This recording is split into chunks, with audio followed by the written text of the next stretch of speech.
nossa pauta hoje não poderia ser diferente. Vamos falar aqui das repercussões, também números aí da questão da eleição de ontem, a apuração dos votos lá do primeiro turno das eleições de 2022, terminou no começo da madrugada de segunda-feira. Aí foi nesse momento que deu 100% das urnas totalizadas. E aí Lula, do PT, foi reeleito presidente do Brasil, reeleito porque ele já teve mandatos anteriores. Nesse caso, ele foi, então a gente pode chamar também de eleito, com aí uma diferença de 2.100.000 votos de Jair Bolsonaro, que é o atual presidente da República.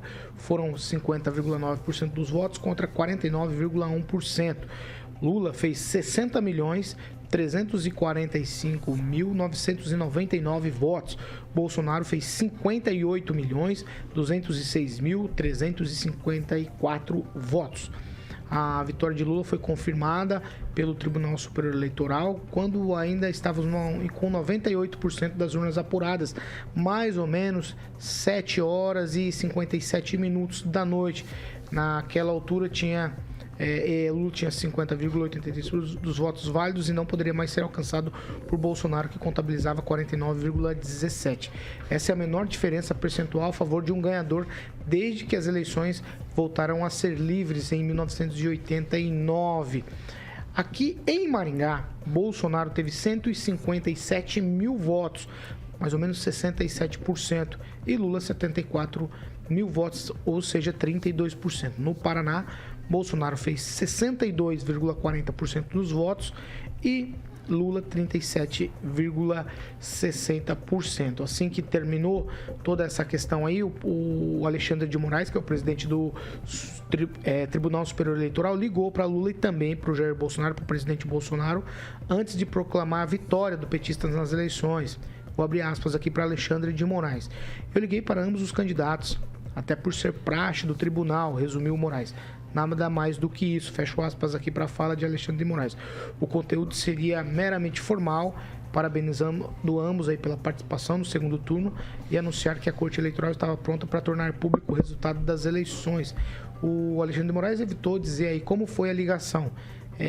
O que ele falou, né? Ele também não disse se Bolsonaro se comprometeu ou não a aceitar resultado. Vou abrir aspas novamente para Alexandre de Moraes. Não acredito que haja nenhum problema. Se houver contestações dentro das regras eleitorais, elas serão analisadas. Essa é a primeira parte que eu vou tocar para os meus colegas aqui. Então, em Maringá, Bolsonaro ganha de Lula com ampla vantagem. No Paraná também, a margem de votos é muito diferente. Mas no Brasil, a margem de votos bem apertada, 2.100.000 votos.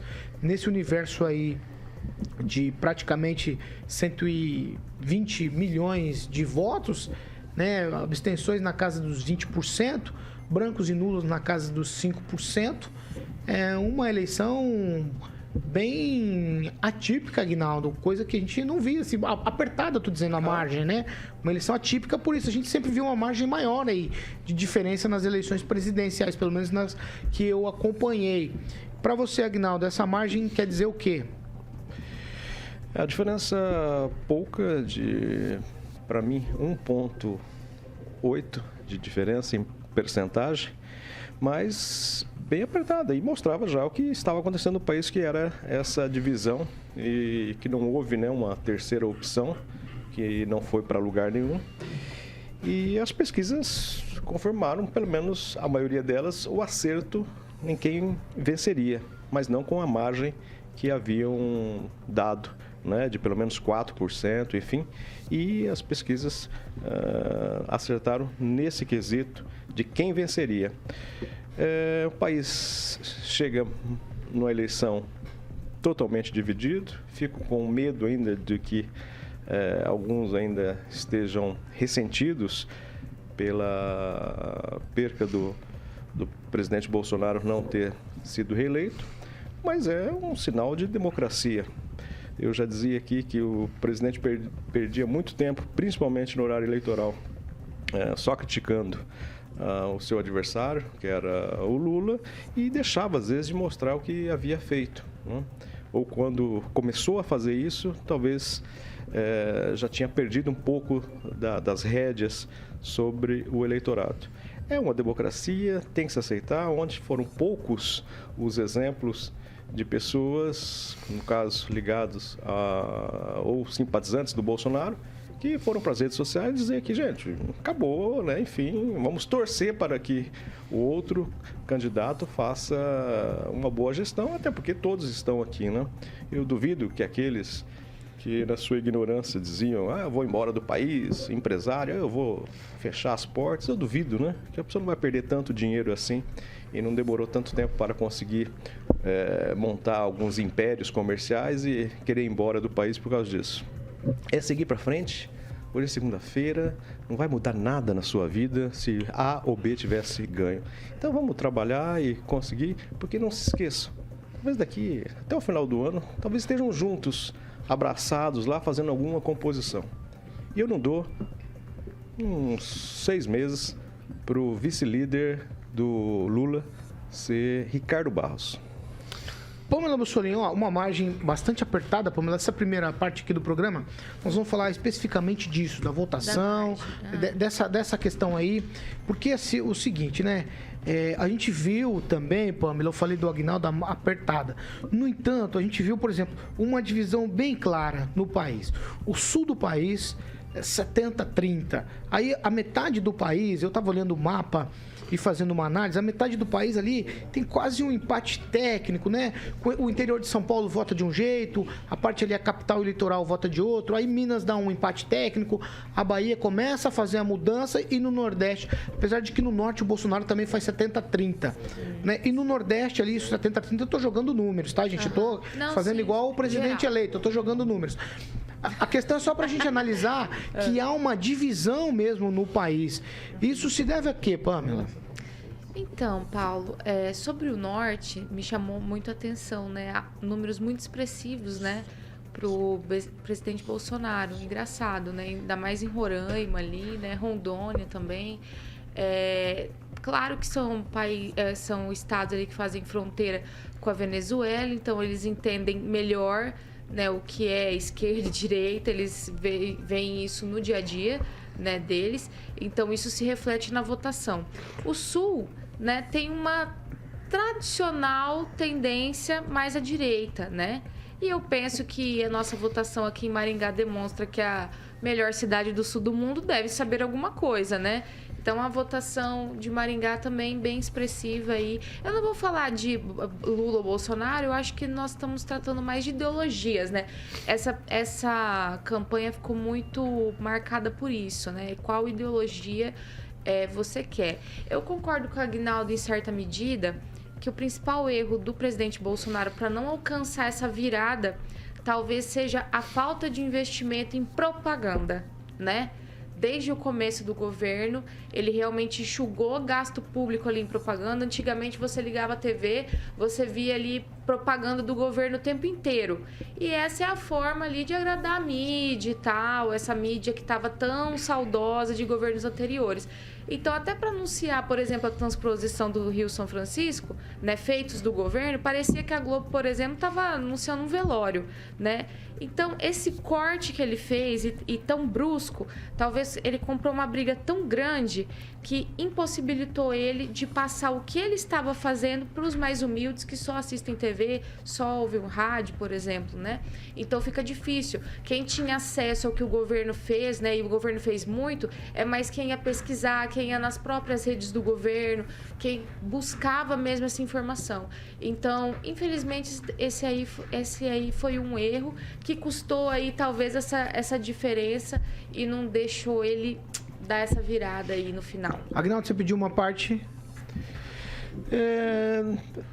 O Bolsonaro, como disse a Pamela, assim, ele tirou todo... Mas aí me parece mais uma briga pessoal dele com a Globo, que já vinha da eleição, né, passada. Mas não foi só a Globo, né, Aguinaldo? Foi tudo. Eles cortaram tudo.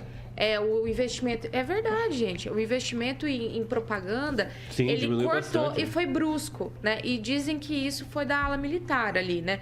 Então, o que aconteceu? Eles ficaram totalmente sem comunicação. Então, infelizmente, o povo não está preparado. O povo, quando eu falo de forma geral, né? Igual o Paulo falou, né? Conforme a gente vai subindo aí no Brasil, né? Infelizmente, a informação vai ficando mais escassa. As pessoas, como o próprio Fábio Faria falou, até essa questão das rádios, né? Da falta de inserções é muito grave, porque tem lugar que o pessoal só ouve o rádio, só tem o rádio, por exemplo. Então, esse corte brusco aí em propaganda, brusco em comunicação, acabou dificultando muito o governo dele. Mas muito, eu acho que é o principal, foi o calcanhar de Aquiles, porque ele não conseguiu comunicar tudo que eles fizeram. Então, deixaram as contas redondas e tudo mais, né? O Lula vai pegar tudo isso agora, né? Parabéns para ele, mas, infelizmente, né, faltou o público saber. Luiz Neto, votação apertada. Você é um cara de cálculos aí de votos, você sabe do que eu estou dizendo. Nesse universo, 2 milhões e 100 votos é pouquíssimo voto, né? É pouco voto, né, Paulo? Mas a gente tem que analisar algumas questões. Eu acredito que a eleição não foi uma eleição ideológica, e sim uma eleição de candidatos, onde o voto foi pessoal. Quem votou no Lula não votou no PT, votou no Lula, né? E isso é um complicativo muito intenso. Por quê? Porque o Lula ele tem uma rejeição também, e a gente tem que considerar que esses 49,10% dos votos não tem uma rejeição contra o Lula.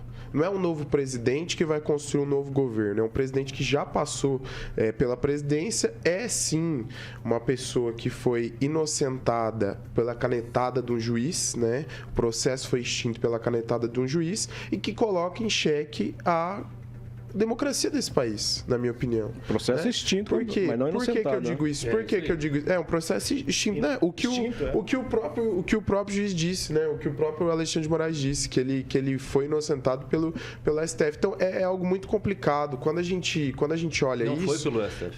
Pelo TJ, perdão. E nem pelo TJ, porque não houve nenhum acórdão, nenhuma sentença dizendo que a absolvição do Luiz Inácio Lula da Silva foi extinto. O processo está errado. Então, gente, não existe, como se não tivesse um processo, né? É como se não tivesse existido esse processo. Exatamente. Então não há condenação. O que significa? Quando não se é condenado, é inocente.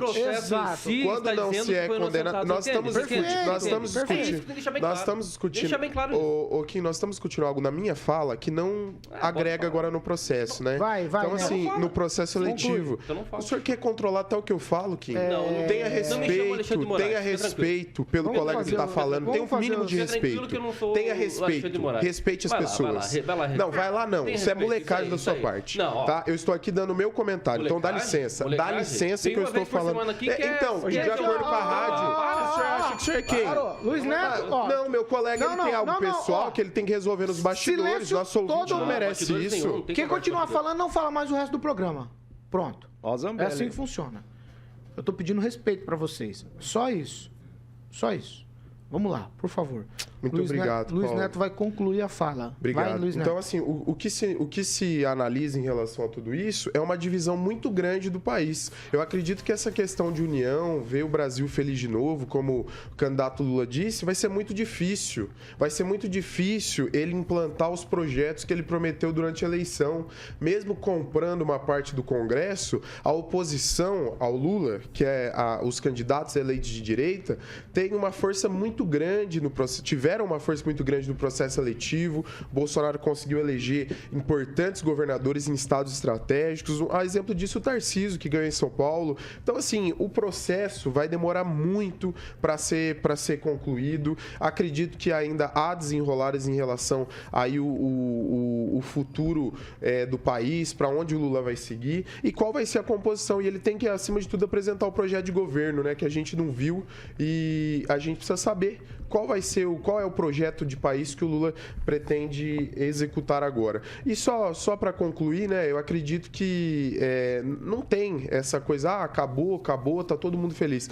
49% de rejeição é muita rejeição e é algo que vai ter que ser enfrentado, vai ter que ser calculado pouco a pouco, porque as pessoas elas estão cansadas da mesma conversinha. E só para concluir, o Nordeste foi onde o Lula teve mais voto. Nos outros estados, o Bolsonaro, nas outras regiões do país, Sudeste, Sul, Centro-Oeste, o Bolsonaro esteve à frente. Quem, Rafael?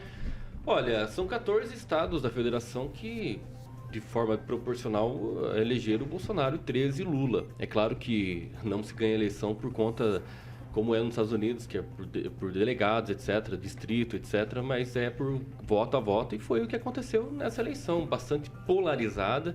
Nós já sabíamos que isso ia acontecer, são mais de 2 milhões de votos aí que fizeram a diferença.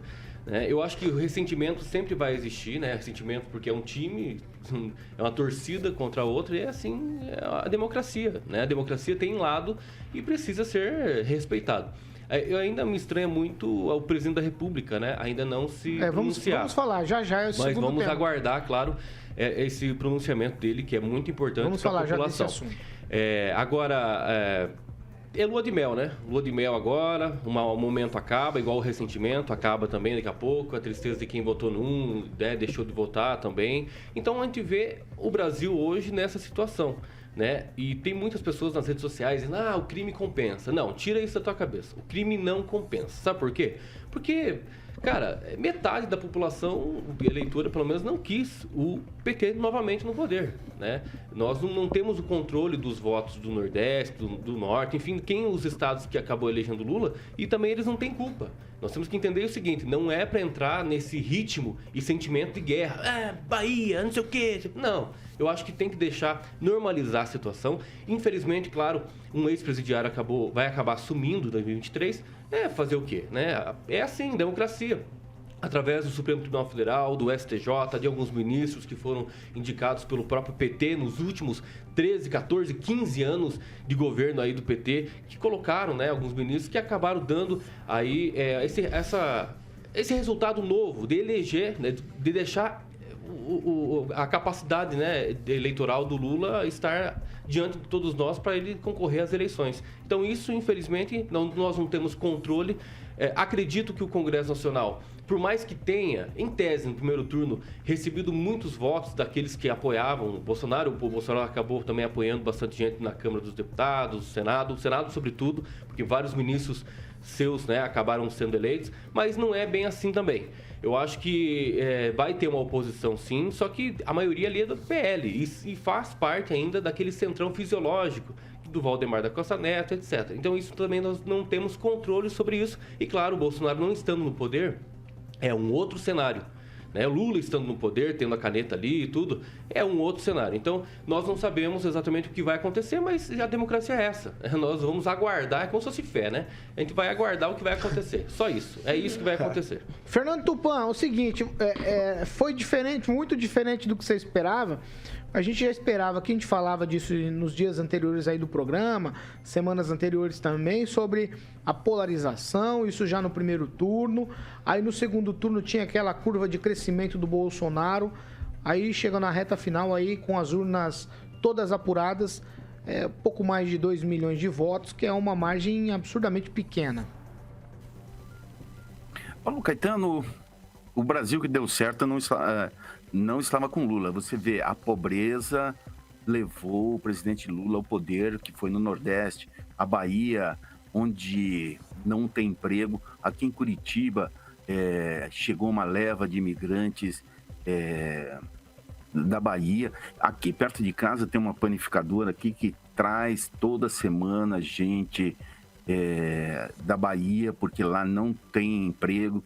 Então, alguma coisa deu errado na Bahia e o Jair Bolsonaro não soube como ir para guerra lá na terra do PT, né? Que seria a terra do ACM Neto, mas pelo jeito o ACM Neto não deu certo também. Mas o que leva em consideração a partir de agora? Lula vai precisar procurar, vai ter que bater de porta em porta para tentar governar. O Lula vai ser o tchutchuca do Centrão, vai ter que fazer o que o Centrão...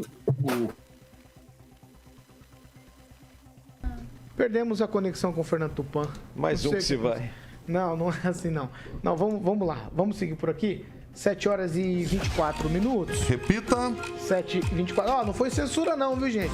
Aconteceu algo que a gente não tá sabendo explicar ainda. Já Fernando Tupan de volta com a gente.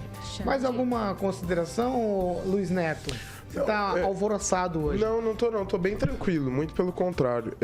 Eu acredito que é o seguinte, né? A eleição do Lula coloca em xeque algumas questões, entre elas a questão da corrupção, né? A classe política, ela pode ter certeza agora que o crime compensa e que o crime é tão compensatório que não há punição e aquele que saqueou o Brasil, né? Saqueou em todos os sentidos, a questão política, a questão de acordos, a questão de compromissos, indicações, retornou ao poder, então a classe política pode ter certeza que o crime não há responsabilidade para aqueles que não têm compromisso com a lisura do Brasil. E não estou falando por ser o Lula, poderia ser outro, poderia ser o próprio PT, poderia ser um partido de esquerda, eu estou falando pelo candidato e não pela derrota do Bolsonaro. É só um pitaco, Aguinaldo? Se fosse um pitaco, eu deixo, porque eu vou voltar com o Fernando Tupan. Só para ratificar, a fala do Kim realmente tem razão nesse sentido de que nós não podemos aí sair de novo com essa bobagem, né, de